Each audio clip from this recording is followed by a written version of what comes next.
In a wall in New Mexico, pressed into mortar that dried 1,000 years ago, there is a fingerprint. Not a symbol, not a carving, a fingerprint. The loops and whorls of someone's right index finger, left behind in wet clay in approximately 1050 CE, when they were building a wall that needed to be finished before the mortar set. You can see it today. You can hold your own finger next to it and see that they were roughly the same size, that the hand that made it was a human hand like yours, and that whoever pressed it there had no idea they were doing something permanent. We do not know their name. We do not know what language they spoke, or what they called the canyon they were building in, or what they believed about the sky, though what they built suggests they thought about the sky constantly. We know they were here. We know they built something extraordinary. We know that around 1300 CE, after 7 centuries of accumulation, roads, cities, ceremonies, knowledge, they walked away from all of it. The rooms were left furnished. Pottery still sat on the shelves. Tools were still arranged as if their owners would be back by evening. In some rooms, food was still in the storage jars. No one came back. This is the story of the ancestral Puebloans, the people who built the greatest civilization in prehistoric North America and then, in the space of a few generations, abandoned every single thing they had made. It is one of the oldest and most disquieting mysteries on this continent, and it begins in a desert canyon that most people have never heard of, for corners from nowhere, under one of the darkest and most star-filled skies in North America. The Colorado Plateau sits at the intersection of what are now 4 American states: Colorado, Utah, Arizona, and New Mexico. And if you drive through it today, it looks like the end of the world rendered in red rock and silence. Mesa after mesa, canyon after canyon, cut by rivers that have been sawing through sandstone for millions of years. The landscape is not hospitable. Summer temperatures exceed 100 degrees. Winter brings hard freezes. Annual rainfall is marginal at the best of times, and the best of times are rare. The soil is thin where it exists at all. The wind comes from the west and strips the surface of anything that doesn't cling hard to the stone. It is also, depending on the quality of the light, one of the most beautiful places on Earth. People had been living on the Colorado Plateau for thousands of years before what archaeologists call the ancestral Puebloan period began, around 100 CE. Early inhabitants were mobile, following game and seasonal plants, living in shallow pit houses. Over generations, slowly, something shifted. The people began to stay in one place longer. They began to farm corn first, then beans and squash. They began to build. The pit houses became more sophisticated. The communities grew larger. The architecture became more ambitious. By 850 CE, something was happening in a long, flat canyon in northwestern New Mexico that had no clear precedent in the Americas. Chaco Canyon is 9 miles long and half a mile wide, cut into the sandstone of the Colorado Plateau by a wash that runs dry most of the year. It receives on average 8 inches of rain annually. There is almost no topsoil. Timber is scarce. By any ordinary measure, it was not a logical place to build a city. Between roughly 850 and 1150 CE, the ancestral Puebloans built 12 enormous structures in Chaco Canyon that archaeologists call great houses.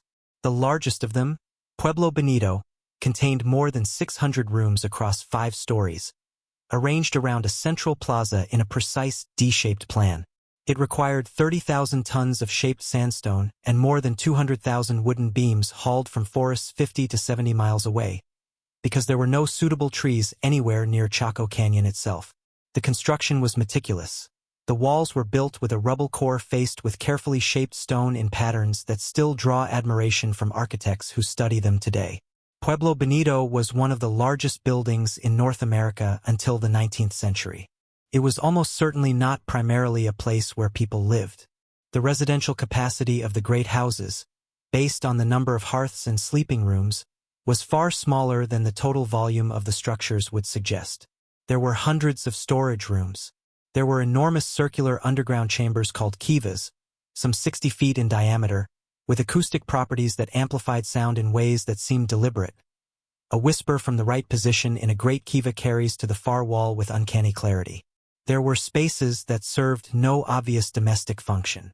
Whatever the great houses were, they appear to have been centers of ceremony, storage, redistribution, and astronomical observation rather than ordinary habitation. The astronomy is the part that stops you. Chaco Canyon's structures are aligned with the movements of the sun and moon with a precision that required generations of careful observation to achieve. Pueblo Bonito is oriented along a true north-south axis. Its walls align with the summer solstice sunrise. A corner window in one of the rooms admits a shaft of light on the winter solstice morning that strikes a specific point on the opposite wall. A point that, based on the wear marks around it, was visited repeatedly over many years. At Fajada Butte, at the south entrance to the canyon, 3 large stone slabs lean against a cliff face in front of 2 spiral petroglyphs. At noon on the summer solstice, a dagger of sunlight passes directly through the center of the larger spiral. At the equinoxes, 2 daggers bracket it symmetrically. At the winter solstice, 2 daggers of light frame the spiral on both sides. This is not an accident. Someone designed this calendar in stone, calibrated it to work over centuries, and carved the spirals to match. It still works, or nearly. The slabs shifted slightly in the 1980s, just enough to alter the alignment by a fraction.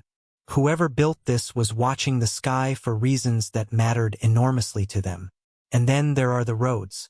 For 100 miles of them, radiating outward from Chaco Canyon in every direction, mapped from the air in the 1980s when aerial photography finally revealed their extent. They are 30 feet wide. They are ruler straight, not following terrain contours as practical roads do, but cutting directly over hills and through arroyos in perfectly straight lines, as if the engineers were following a plan drawn on a flat surface rather than walking the actual landscape. In places where the road meets a cliff, they cut stairs directly into the rock face rather than going around. In other places, 2 parallel roads run side by side with nothing between them and no obvious reason for the redundancy. Many of them lead to small structures that appear to be way stations or shrines. Some of them lead to outlier communities, smaller settlements that shared Chaco's architectural vocabulary and appear to have participated in the same ceremonial network. Some of them appear to lead to the horizon, ending at points that align with astronomical phenomena rather than with any practical destination. Roads built for reasons other than getting from one place to another. Roads that carry something other than cargo. At the height of the Chacoan system, between roughly 1050 and 1130 CE, this network connected dozens of communities across a region the size of Ireland. Turquoise from mines in what is now southern New Mexico moved through Chaco in quantities that astonish archaeologists. Tens of thousands of pieces found in a single burial, more turquoise in one deposit than in all other contemporary sites in the region combined. Copper bells from Mesoamerica. Macaw feathers from Mexico. Chaco was drawing in materials from hundreds of miles away, which means it was producing something worth trading for: influence, ceremony, knowledge, legitimacy of a kind that people across the region were willing to travel long distances to access. Then, around 1130 CE, it began to go quiet. The tree rings tell the first part of the story clearly. A drought began around 1130 CE and did not fully relent for 50 years. Not a gradual drying but an abrupt shift. The rings narrow suddenly in cores taken from ancient timber, the signature of years when the rains failed to come. The farming systems that Chaco depended on, already operating at the edge of what the landscape could support, could not absorb 50 years of below-average rainfall. The redistribution network that had fed the canyon began to break down. The great houses were still being used, still being tended, but the energy that had sustained them was bleeding away. By 1150 CE, Chaco Canyon was largely empty. The people who had maintained it did not vanish. They moved north into the Mesa Verde region of southwestern Colorado, into the river valleys of the Rio Grande, to places where water was more reliable and the land could be persuaded to yield more. They took what could be carried. They left what could not. Mesa Verde became the next center. The cliff dwellings.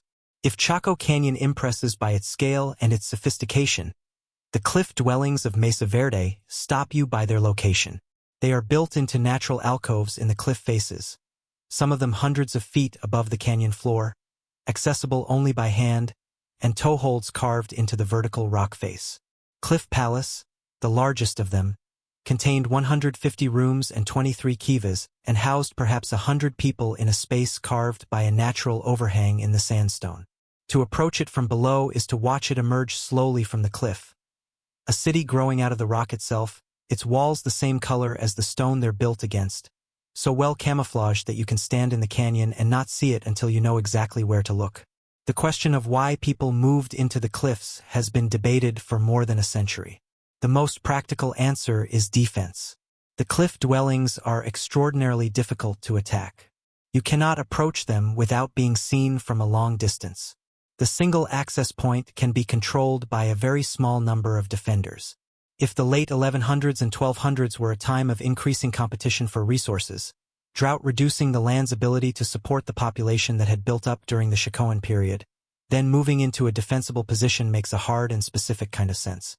The archaeological evidence from some sites in the Four Corners region supports this reading in ways that are difficult to look at directly. At Cowboy Wash in Colorado, excavated in the 1990s, archaeologists found the remains of at least 7 individuals in a site dating to approximately 1150 CE, the bones cut, burned, and processed in ways consistent with cannibalism. This was not an isolated find. Similar evidence has been documented at dozens of sites across the region during this period. Whatever was happening in the late ancestral Puebloan world, it was not peaceful everywhere. There was hunger. There was violence. There were places where the ordinary rules of social life had collapsed under pressures that left marks in the bone. And then, around 1300 CE, the cliff dwellings too were abandoned. The drought had returned, worse than before. A 50-year dry period beginning around 1276 is documented in the tree rings with unmistakable clarity. And this one came after generations of deforestation. The timber that had been harvested for the great houses and the cliff dwellings had stripped the surrounding mesas, changing the local hydrology in ways that made an already dry landscape drier still. The land could no longer support the population. The people of Mesa Verde and the surrounding region made the same calculation their ancestors had made at Chaco, and they moved. They moved south and east, toward the Rio Grande and its tributaries, toward the permanent water sources that could sustain settled communities through droughts that would have destroyed everything else. They brought their architectural knowledge, their ceramic traditions, their ceremonial practices, their understanding of the sky. They built new communities, the places that would eventually become the pueblos that still exist today, home to the Hopi and Zuni and Acama and the 19 Rio Grande pueblos whose residents are the direct descendants of the people who built Cliff Palace and Pueblo Bonito. They did not disappear. They moved. But they left their greatest work behind in the stone, and they did not go back. In the rooms of Cliff Palace, when the archaeologist Richard Wetherill first entered it in December of 1888, following a cow that had wandered to the canyon rim and looking down into the alcove below, he found a city that looked as though people had left it the previous week. Pottery on the shelves, ladles hanging on the walls, ears of corn in the storage rooms, desiccated but intact after 600 years in the dry air. A child's sandal, small and carefully made, sitting on a ledge as if its owner had simply grown out of it. The pot was still there. The sandal was still there. The fingerprints were still in the mortar. What the ancestral Puebloans left behind in the rock of the Colorado Plateau is not a ruin in the usual sense of the word. A ruin implies collapse, destruction, the erasure of something that was alive. What the cliff dwellings and the great houses of Chaco represent is something different. A deliberate departure, a decision made by people who understood what they were leaving and chose to leave it anyway because the alternative was to stay and die. There is a particular kind of courage in that, or perhaps a particular kind of knowledge, the understanding that the thing you built is not the same as the life you are living, and that when the life becomes impossible, the building is not worth dying for. Every civilization that has ever existed has had to answer this question in some form. The ancestral Puebloans answered it clearly and walked away and kept living, and the buildings they left behind have lasted 700 years in the dry air of the Colorado Plateau, waiting for the people who would come after and look up and ask where everyone had gone. Their descendants are still here. The Hopi people of northeastern Arizona carry oral histories that describe the migrations of their ancestors across the Colorado Plateau, the stopping places, the reasons for moving, the things left behind. In Hopi tradition, the great houses and cliff dwellings are not abandoned places. They are places that were used for a time and then returned to the earth when it was time to move on.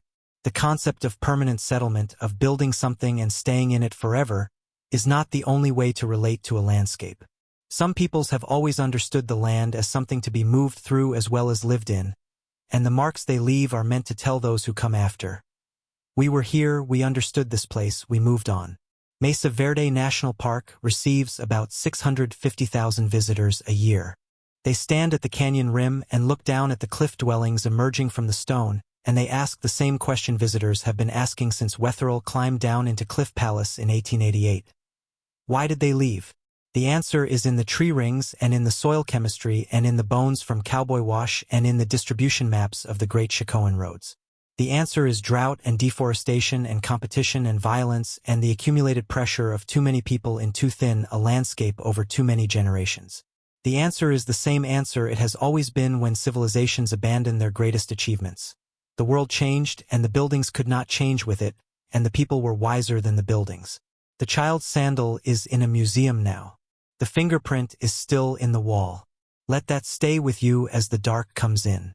Somewhere in the canyon country of the American Southwest, the cliff dwellings are standing in their alcoves the same way they stood 1,000 years ago, the same light crossing their plazas at the same angle at the same time of day, the same shadows moving across the same walls as the sun goes down. The doors are open. The rooms are empty.